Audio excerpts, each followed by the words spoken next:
Bismillahirrahmanirrahim. Assalamu alaikum wa rahmatullah. Today I will share with you the opening of the sliding domes of the Masjid An Nabawi Sharif. Haram An Nabawi is built on a rectangular plot and is 2 stories tall. The access to the roof is either by escalator or stairs.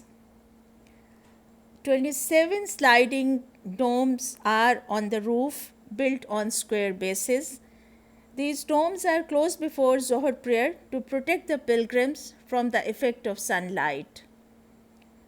Today we have the opportunity to observe the opening of the sliding domes, and I want to show you this beautiful view. Enjoy this.